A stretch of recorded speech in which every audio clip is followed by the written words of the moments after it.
La ideología de género es un conjunto de ideas anticientíficas que con propósitos políticos busca paulatinamente desarraigar la sexualidad humana, el complejo fenómeno y la compleja realidad de la sexualidad humana, de su base natural, para dejar toda la explicación al monopolio de la cultura. Hay un propósito político que está enmascarado atrás de todo esto. Ese propósito nosotros lo vinculamos en nuestra tesis con las pretensiones de reoxigenar a una izquierda que fracasó en el siglo XX, una izquierda que no tuvo la capacidad siquiera para seguir movilizando a las clases obreras, que eran las clases revolucionarias por antonomasia, según el pensamiento de Carlos Marx. La dialéctica que se aplicaba como metodología filosófica, etc., en el terreno de la economía, de la cual se derivaba la existencia de dos clases en pugnas, el obrero contra los capitalistas, que por una especie de profecía histórica, Marx ya de alguna manera nos contaba el final de esa película, una guerra de clases en la cual el obrero ganaba la guerra, se imponía, etc. Ese es el relato que cae. Y cae por la realidad histórica, económica, social y política que vivió el mundo en el siglo XX. La lucha de clases ya no sigue la línea que había trazado Marx. ¿Por qué razón? Porque el pensamiento de Marx dependía en gran medida de una ley. ¿Qué era esa ley? Que el obrero cada vez iba a vivir peor, pero ocurría ahora que cada vez vivía mejor. Sus posibilidades de ascenso en el mundo capitalista eran cada vez mayores. Entonces, ¿cómo ofrecerle socialismo a esos obreros? Hay que soltarle de alguna manera la mano a la clase obrera. Y todo eso es un gran proceso. Incumbe a pensamientos como el de Antonio Gramsci, que empieza a aligerar de alguna manera las relaciones entre la estructura económica y la superestructura cultural. Atañe al pensamiento de la Escuela de Frankfurt, que precisamente pone su foco en la familia, por ejemplo, en los estudios sobre la familia del año 36, donde salen personas como Herbert Marcuse a ponerse enfrente de la liberación sexual con su libro Eros y Civilización. Entonces, ¿qué es el marxismo cultural que envuelve todo esto de la ideología de género? Es un proceso paulatino de soltarle la mano o dejar atrás la lucha de clases para hacer de ella en verdad una lucha cultural, que involucra nuevos sujetos de la revolución, en este caso el de ideología de género, el feminismo radical y los lobbies LGTB. Los grupos zoofílicos y los grupos pedofílicos y los grupos que participan de parafilias o este tipo de aberraciones son parte integrante de la ideología de género, tanto desde el punto de vista conceptual como desde el punto de vista militante. Inspiradores de los movimientos LGBT, y pongo el caso de Harry Heike, que es el padre del movimiento gay del siglo XX e inclusive de parte del siglo XXI. Él fue un miembro honorario y fundador de la NAMBLA, que es la internacional pedófila más importante del mundo. Forman parte de una misma matriz militante y de una misma matriz conceptual. Lo que pasa es que según el grado de avance de la ideología de género en los diferentes países, hay cosas que ellos muestran y cosas que no lo muestran. En los casos donde la ideología de género está más avanzada, ya hay partidos políticos, hay movimientos pretendiendo, por ejemplo, legalizar la pedofilia. En los casos donde la ideología de género todavía no tiene el mismo nivel de arraigo, hay sociedades que conservan ciertos valores todavía tradicionales, entonces van de a poquito con otra agenda más modesta y sucesivamente van dando pasos más audaces para ir avanzando, ¿no?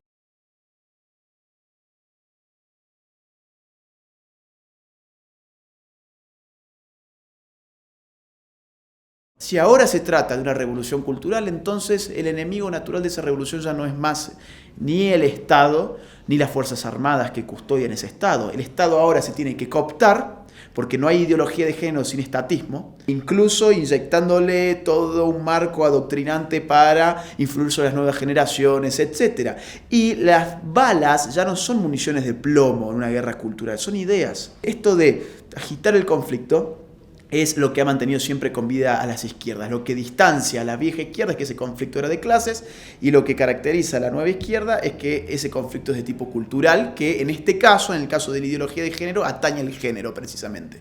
En un estado verdaderamente tolerante, yo tengo la libertad de decir lo que se me plazca, tengo la libertad de expresarme como me plazca, y en todo caso vos tendrás la libertad de responder mi opinión, si te molesta, si te ofende, si es contraria a la tuya, tendrás tu derecho a responder con toda libertad. Sin embargo, la ideología de género no es una ideología tolerante, porque en realidad la tolerancia ya está contemplada en la legislación. La ideología de género es una ideología intolerante, y la intolerancia se manifiesta a través de dos formas. Primero, está en agenda legislar conforme homofobia, crímenes de odio, discriminación, criminalizar toda manifestación de pensamiento disidente.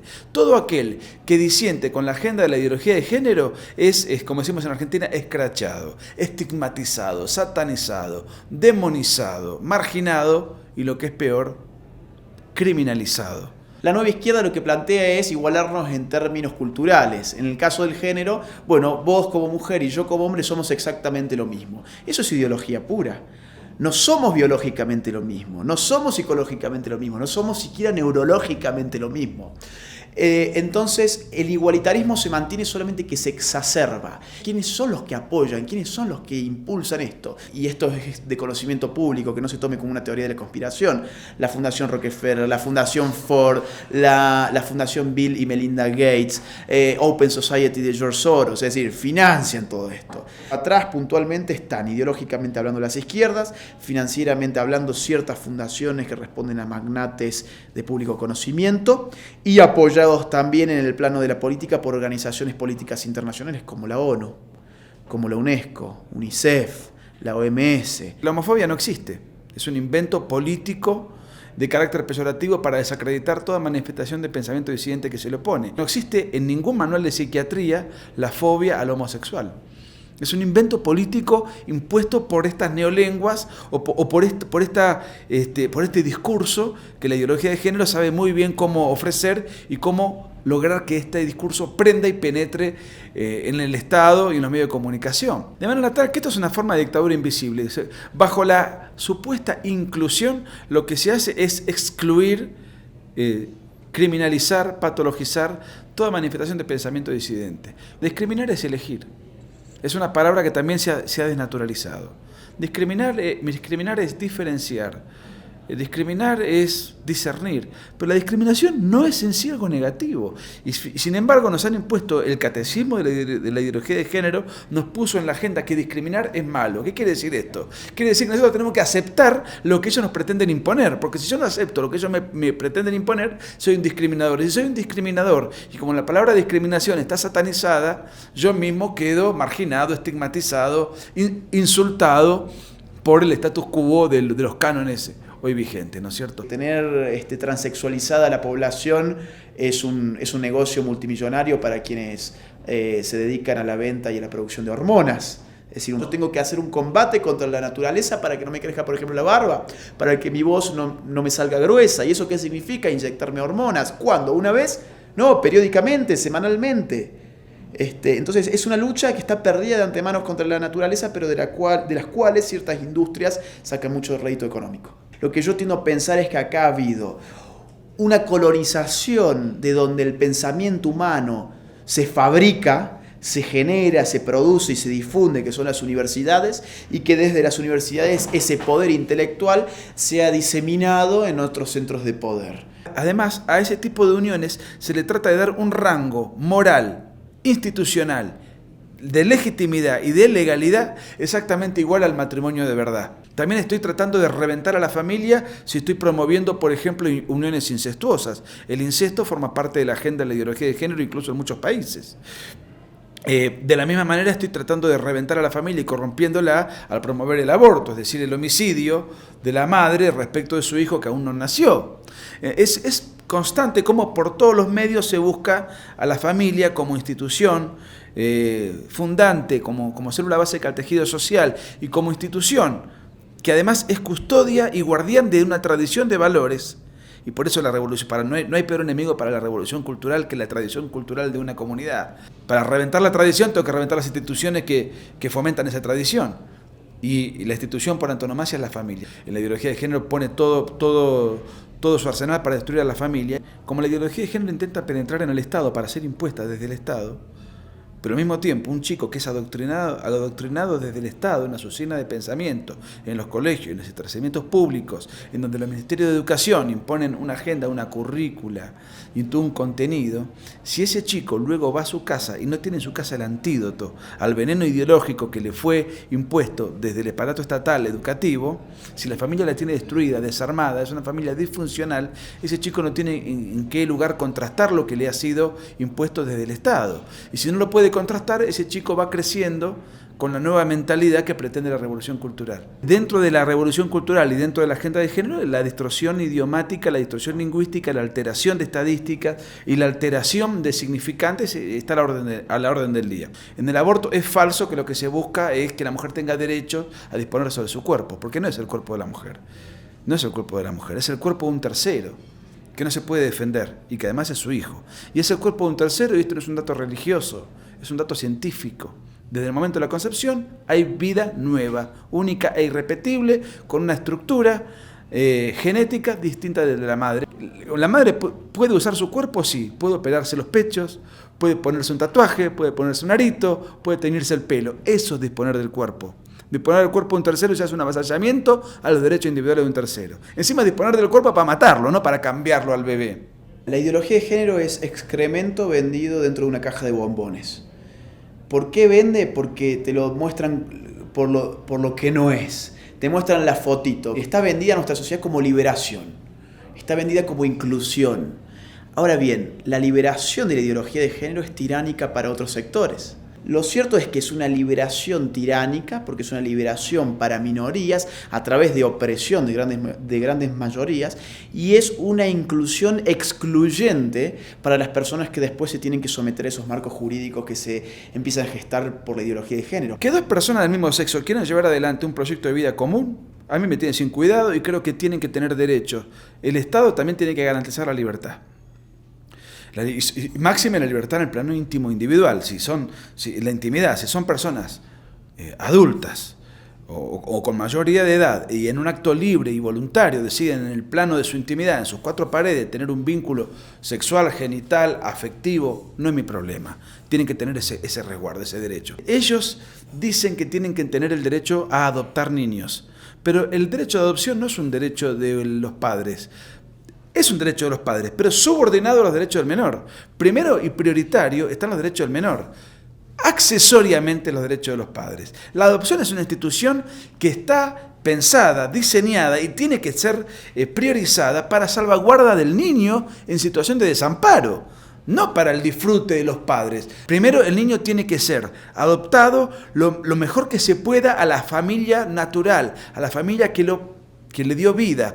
No está al servicio de un capricho circunstancial de dos personas que decidieron emprender un proyecto de vida conjunto. Tan delicado es esto, que muchas veces el Estado no le otorga siquiera la adopción a una familia heterosexual, o por edad, o por datos psicológicos, económicos, hace una suerte de peritaje socioambiental. Si a una familia propiamente dicha, que replica lo mejor que se puede a la familia natural del cual el niño fue engendrado, el Estado no le da esa situación y se lo va a dar encima para que el niño crezca en una atmósfera surrealista, signada por la confusión, digamos, con un antimodelo contrario al orden natural, es decir, acá se está utilizando al niño como mascota.